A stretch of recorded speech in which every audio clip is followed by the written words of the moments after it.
Salam, hörmətli Şərq Türkistanlıq qərindaşlar. Şərq Türkistan xəbər agentliğinin xəbərlər proqramısını görüşünüzü qızğın qarşı alırıq. Təfsili məzmunlarını diqqətinizə sunumuz.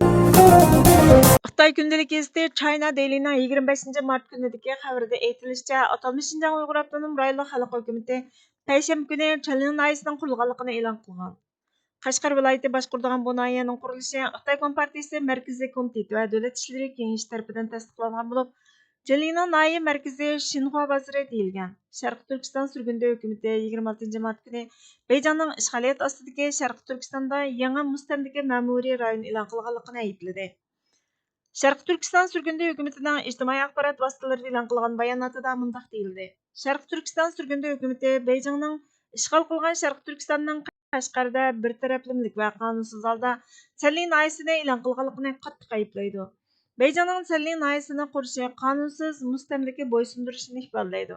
Sharq Turkistonning demografik qurilmasini qasddan o'zgartib, Uyg'ur va boshqa turk xalqining nomini, hokimiyati, qurilishlari va jamiyatlarini o'chirib, buning o'rniga Xitoy mustamlikchilari va mustamlikchi idora kontrolini dastatganligini tushundirdi. Xitoyning Sharq Turkistonni parchalash, strategik o'rinlarni harbiylashtirish, Uyg'ur va boshqa turkiy xalqlarning siyosiy, ma'muriy, kültürel hatta jismani mevcutluğunu yo'qotmoqda. Chanli nahisinin qurulganligining e'lon qilinishi 2024 yili Oqsaychin hukumati Xan va Xikang nahisinin qurulganligini e'lon qilgandan keyin o'tirg'i chiqqan bo'lib, bu harakatlarning hammasi ma'muriy islohot bo'lmasdan Xitoyning mustamlaka rolini kuchaytiradigan, bir qadam ilgarilagan holda O'rta va Janubiy Osiyoga kengayishni ilgari suradigan ishg'oliyat mexanizmi.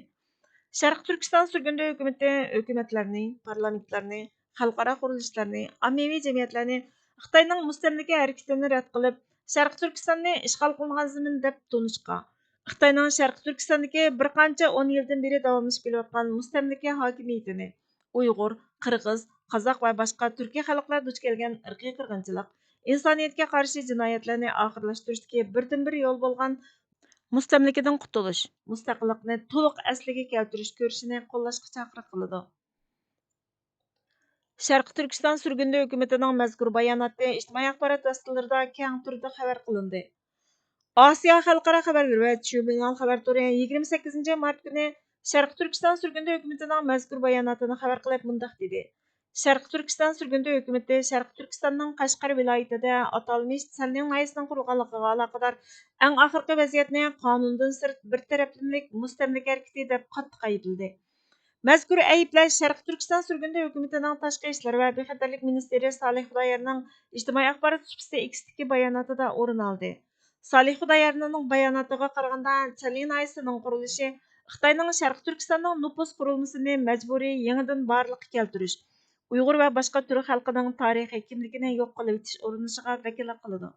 U an'anaviy ismlarning idora qilish sistemasining Xitoy idoriy qurilmasi va ko'chman o'ltiroq nupusga almashtirganligini aytdi. Salih Xudoyar yana Xitoyning rayonni kontrol qilib olgandan necha 10 yil o'tgandan keyin bu tadbirlarning davomli yurgizilayotganligini va buni Sharq Turkiston xalqining o'z taqdirini o'zi belgilash huquqiga to'salg'i bo'ladiganligini aytdi. Salih Xudoyar yana rayonning ishg'ol qilingan rayon ekanligini aytib, Beyjingning yillardan beri bu zaminni bo'lib, muhim joylarni harbiylashtirib, Uyg'ur va boshqa turk nupuslarining siyosiy, jismoniy mavjudligi, kulturini yo'qotish tirishchanligini kuchaytganligini aytdi. Sharq Turkiston surgundi hukumatining ministri oxirgi qatimqi o'zgarishni ishg'ol qilingan Oqsaychindagi 2024 yili o'zgartgan Xanan, Xaching nahiyalari va boshqa ma'muriy o'zgartish bilan munosabatlik dedi. U bu qadamlarning normal, uyg'un qadam emasligini, O'rta va Janubiy Osiyoga qartilgan kontrolni kuchaytirish va ta'sirini kengaytirishdan iborat ekanligini aytdi. Salih Xudoyar bayonotida hukumatlarni, parlamentlarni, xalqaro qurilishlarni Xitoyning mustamlakachi harakatini rad qilishga chaqirdi. Sharq Turkistonni ishg'oliyat ostidagi bir zamin deb xalqaroda e'tirof qilishni talab qildi. Necha 10 yillardan beri davomlashib kelayotgan besim va inson haqlari dafsanchiligiga qarshi birdan-bir chora sifatida mustamlakachilikdan qutulish va to'liq mustaqillikni talab qildi. Mazkur xabar yana Pokistonning Daily Mulab xabar to'rida 29 mart kuni xabar qilindi. Bu yil 5 aprel kuni Sharq Turkiston qo'zg'olig'ining 36 yillik xotira kuni.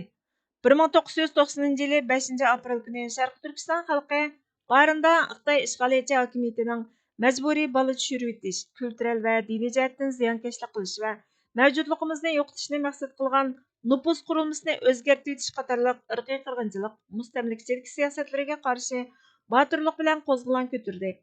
Barında partlagan Sharq Turkiston qo'zg'oloni vatanni qaytarib olishni maqsad qilgan qo'zg'olon bo'lib, Xitoy ishg'oliyatchi kuchlari tomonidan vahshiylarcha bostirilgan ishg'ol, mustamlika va irqiy qirg'inchilik qanchalik vahshiy bo'lsa-mu, hech bir vaqt sundira olmagan bizning mustaqilligimizni asliga keltirish irodamizni qaytadan qo'zg'atdi. Hozir Xitoyning Uyg'ur va boshqa turkiy xalqlarga irqiy qirg'inchilik yurgizayotganiga 12 yil bo'ldi. Millionlagan kishilar qamoqqa qamaldi va qul qilindi, oilalar parchalandi, kultur va meroslar buzib etildi. Shundaqdimi, barin ro'yi mustaqilligimiz va hurligimizni asliga keltirishdagi tavranmas ro'yimizda yashayotidi.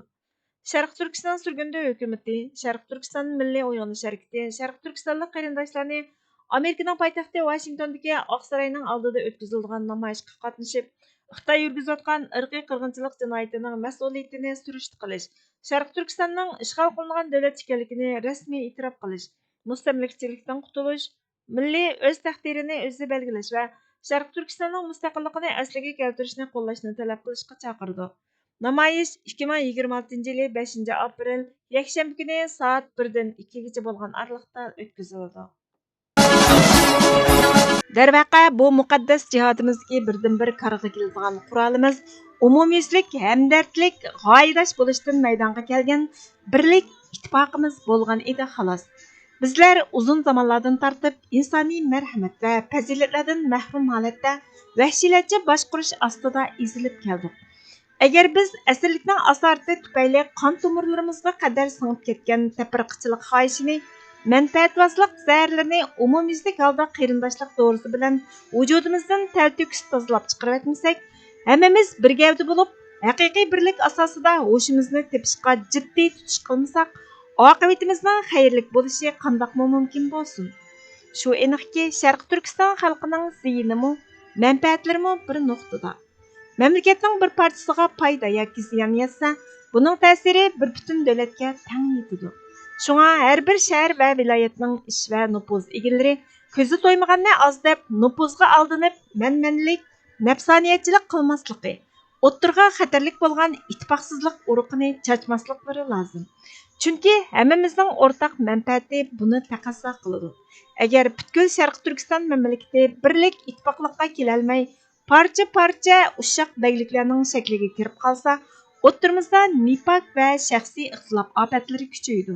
Natijada bir-birimizning ziyiniga ko'z tikib, o'z putimizga o'zimiz palti chapamiz. Hamma tang barbod bo'lganda pushaymon hargiz foyda bermaydi.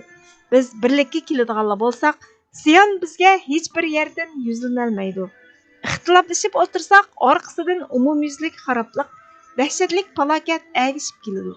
Birimizning beshiga kelgan xatar yana birimizni ayab qo'ymaydi. Nima qilishimiz kerakligi aniq. Ya umumyuzlik ittifoqlashib birlik bo'lamiz, yoki umumyuzlik xaroblikqa yuz tutib tugaymiz. Ikkisidan boshqa yo'l yo'q.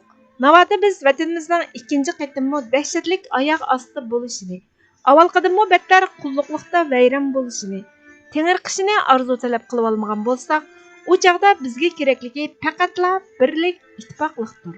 Chunki ittifoqlashish farz. Yana kelib chin ko'ngil bilan qilingan ittifoq.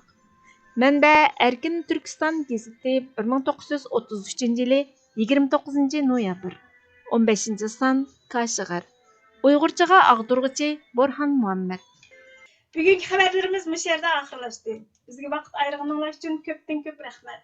Kelar qatimki programmamizda ko'rishguncha Allohga omonat bo'lgaysizlar.